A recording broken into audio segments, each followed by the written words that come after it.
கொஞ்ச நாளாவே ஏதோ ஒரு விஷயத்த செய்யணும்னு நினைச்சிருப்பீங்க.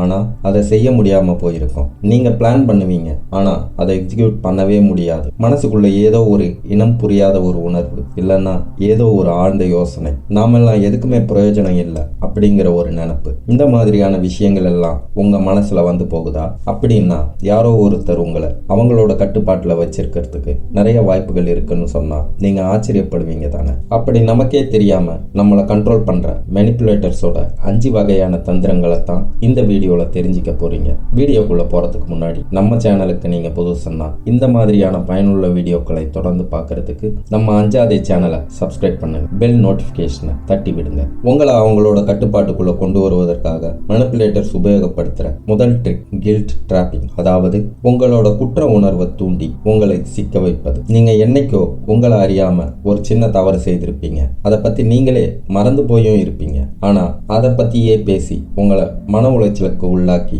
அதை வைத்து அவங்களோட காரியங்களை சாதிச்சுக்குவாங்க. ஒரு எக்ஸாம்பிளுக்கு சொல்லணும்னா, என்னைக்கோ ஒரு நாள் நீங்க சமையல்ல உப்பு போடாம இருந்திருப்பீங்க. அதை ஒரு காரணமாக்கி கணவர்கள் மனைவிமார்களை கட்டுக்குள்ள கொண்டு வருவாங்க. இதுக்கு பேர் தான் கில்ட் டிராப்பிங். அடுத்ததா நம்மளை கட்டுப்படுத்தணும்னு நினைக்கிறவங்க உபயோகப்படுத்துற இரண்டாவது தந்திரம் பிளே த விக்டிம். இதுக்கு தமிழ்ல அர்த்தம் என்னன்னா, ஒருத்தர் தன்னை பாதிக்கப்பட்டவரா காட்டிக்கிறது. மற்றவங்களோட அனுதாபத்தை பெற, பொறுப்புகளை தட்டி கழிக்க அல்லது மற்றவங்களோட கவனத்தை ஈர்க்க பிளான் பண்ணி பாதிக்கப்பட்டவர் போல நடிக்கிறதாகும். அதாவது தப்பே அவங்க தான் பண்ணியிருப்பாங்க, ஆனாலும் உங்களால தான் அவங்க பாதிக்கப்பட்டது போல ஒரு பெரிய டிராமா பண்ணிடுவாங்க. இதுல என்ன ஆச்சரியம்னா, உங்களுக்கே உங்க மேல ஒரு சந்தேகம் வந்துடும். ஒருவேளை நாம தான் தப்பு பண்ணிட்டோமான்னு. நீங்க தப்பு செய்யலன்னு உங்களுக்கே தெரிஞ்சாலும் அதை ப்ரூவ் பண்றதுக்கான எந்த ஒரு சூழ்நிலையும் அங்க இருக்காது. மற்றவங்களும் உங்களை தான் திட்டிட்டு போவாங்க. ஒரு வடிவேலு பாடத்துல ஒரு குழந்தை சொல்லுமே, நாங்கெல்லாம் குழந்தைங்க சொன்னா ஜட்ஜே நம்புவாரு. அந்த மாதிரி இதுக்கு பேர் தான் பிளே த விக்டிம். மூணாவதா நாம பார்க்க போற டெக்னிக்கோட பேரு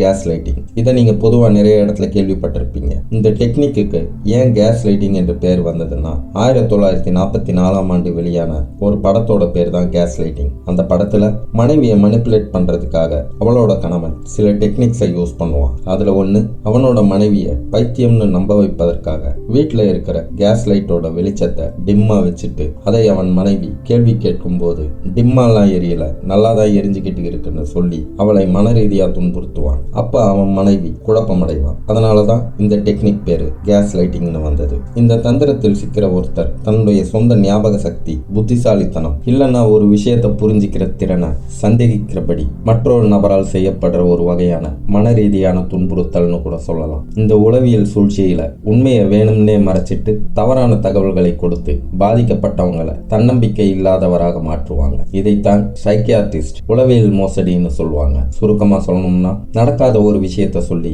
உங்களை நம்ப வைப்பாங்க. இல்லைன்னா நடந்த ஒரு விஷயத்த நடக்காதது போல சொல்லி நீ ஏன் இவ்வளவு கற்பனை பண்ற அப்படின்னு உங்களையே கேள்வி கேட்டு, ஒருவேளை நாம தான் அப்படியெல்லாம் யோசிக்கிறோமான்னு உங்களை நீங்களே கேள்வி கேட்கிற அளவுக்கு உங்களை அடுத்த எல்லைக்கு கொண்டு போயிடுவாங்க.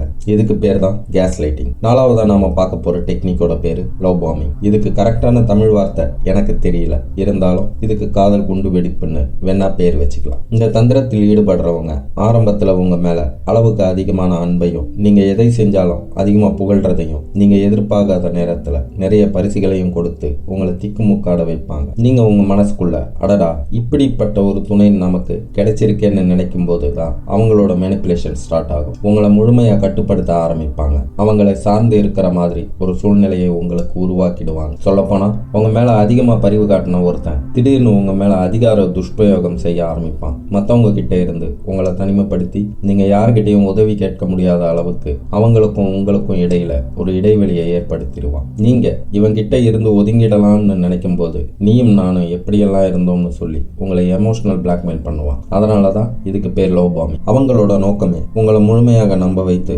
அவங்களோட கட்டுப்பாட்டுல கொண்டு வருவதுதான். நீங்க பழகிறவங்க கிட்ட இருந்து உங்களோட சுய அடையாளத்தையும் சுதந்திரத்தையும் இழக்க வச்சு அவங்களுக்கு கீழே இருக்கணும்னு தான் இந்த மாதிரியான ஒரு சூழ்ச்சியை கையாள்வாங்க. கடைசியா நாம பார்க்க போற 5வது டெக்னிக், இதுக்கு பேர் சைலண்ட் பனிஷ்மெண்ட். ஆமாங்க, அமைதியா இருக்கிறது மூலமா உங்களை தண்டிப்பாங்க. உதாரணத்துக்கு, ஏதோ ஒரு சின்ன சச்சரவுகள் 2 பேருக்கு இடையில வந்தா அவர்கள ஒருத்தர் திடீர்னு கேள்விகளுக்கு பதில் சொல்லாம அமைதியா ஆயிடுவாங்க. இதைத்தான் சைலண்ட் ட்ரீட்மெண்ட்னு சொல்லுவாங்க. குறிப்பாக வாக்குவாதம் இல்லைன்னா கருத்து வேறுபாட்டிற்கு பிறகு ஒருத்தரோட பேச பிடிவாதமா மறுக்கிறது சைலண்ட் ட்ரீட்மெண்ட் ஆகும். சைலண்ட் ட்ரீட்மெண்ட்டை பின்பற்றும் ஒருத்தர் ஒரு கட்டத்துல பார்ட்னர் அவங்கள துளியும் கண்டுகொள்ளாம அமைதியா கடந்து செல்வது மற்றும் கண்டுகொள்ளாம புறக்கணிப்பது உள்ளிட்ட செயல்களில் ஈடுபடுறார். நாம அவங்க கிட்ட கெஞ்சணும்னு எதிர்பார்ப்பாங்க, ஆனா கெஞ்சினா நம்மளை உதாசீனப்படுத்துவாங்க. சுருக்கமா சொல்ல போனா கெஞ்சினா மிஞ்சுவாங்க. இதுக்கு பேர் தான் சைலண்ட் பனிஷ்மெண்ட். ஓகே, இப்போ இந்த மாதிரியான மேனிபுலேஷன் டெக்னிக்ஸை உங்க மேல ஒருத்தர் பிரயோகப்படுத்துறாங்கன்னா அதுல இருந்து எப்படி மீண்டு வருவதுன்னு